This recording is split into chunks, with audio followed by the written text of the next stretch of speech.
अहिल्यादेवी होळकर यांच्या जीवन चरित्राबद्दल काही दोन शब्द सांगणार आहे, ते तुम्ही शांतचित्तेने ऐकावे. मधुर होती ज्यांची वाणी अशी जन्मली तत्वज्ञानी राणी. मधुर होती ज्यांची वाणी अशी जन्मली तत्वज्ञानी राणी. गाजविल्या जिने दिशादायी तिच्या उत्तुंग कार्याला खरंच सीमा नाही. सुखात नांदली आमची जनता, सुखात नांदली आमची जनता, कारण उत्तम शासक तत्वज्ञानी राणी होती अहिल्या राजमाता. कारण उत्तम शासक तत्वज्ञानी राणी होती अहिल्या राजमाता.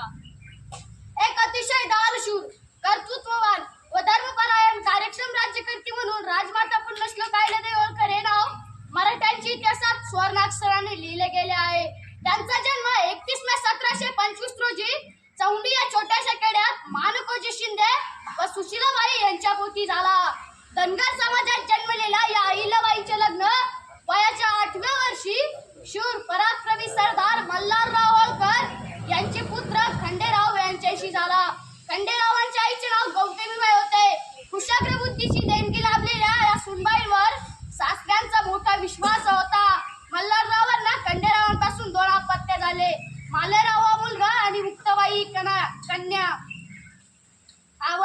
अहिल्याबाईंना वयाच्या 28व्या वर्षी वैधव्याला सामोरे जावे लागले.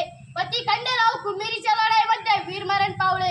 त्यावेळेच्या प्रथेप्रमाणे अहिल्याबाई सती जाण्यास निघाल्या, पण सासरे त्यांना म्हणाले, प्रजाहितासाठी तरी तुम्ही सती जाऊ नये, हे राज्य तुम्हाला सांभाळायचे आहे.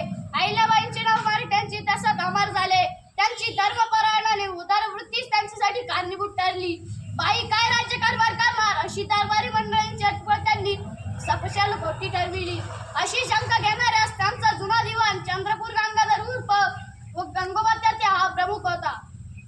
त्यांनी अहिल्याबाई विरुद्ध राघोबादादांकडे समजाना बांधली आणि इंदूर वळकवण्यात प्रोत्साहित केले. अहिल्याबाईंना हे कळले तेव्हा त्या युद्धास तयार असल्याचे त्यांनी राघोबादादांस कळविले. राघोबांना ते अडचणीचे ठरले. हरलो तर बाईकडून हरलो आणि जिंकलो तरी बाईशी युद्ध करण्यात कोणती मोठी मर्दुणगी.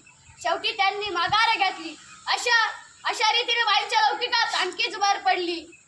त्यांचा उत्तम पाहुणचार अहिल्याबाईंनी इंदोरात केला.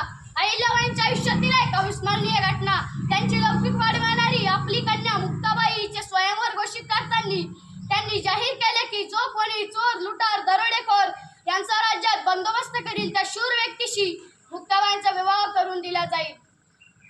या अनौकिक विचार घोषित करून त्या थांबल्या नाही, तर त्यांनी कृती तशीच केली. यशवंतराव फणसे या गुणीशूर तरुणाशी आपली कन्या मुक्ताबाई हिचा विवाह करून दिला. अहिल्याबाई एक चलाख आणि सुधारित राज्यकर्त्या होत्या. त्यांनी पूर्वीच्या कायद्यांमध्ये परिस्थितीनुसार काही बदलही केले होते. कर पद्धती सौम्य केल्या, मात्र शेतकऱ्यांकडून सारा घेणे चालू ठेवले. पाटील कुलकर्णी यांच्या वतनहक्काचे संरक्षण करून गावोगावी न्याय देणारे पंचाधिकारी नेमले. त्यावेळी डोंगर मुलकातून बिल्लवगोड नावाच्या आदिवासी प्रवाशांना उपद्रव देत त्यांच्याकडून बिलकवडी नावाचा कर वसूल करीत. बाईंनी त्यांच्याशी संवाद साधून त्यांचा कर घेण्याचा हक्क मान्य केला व पडीक जमिनींची लागवड करून त्यांना विशिष्ट हद्दी नेमून दिली. शिवाय जमीन करार पट्ट्याने देण्याची पद्धत सुरू केली. राजधानी इंदूरून महेश्वरला हलविली. तेथे अनेक वास्तू बांधल्या, नदीला घाट बांधले, मंदिरांचा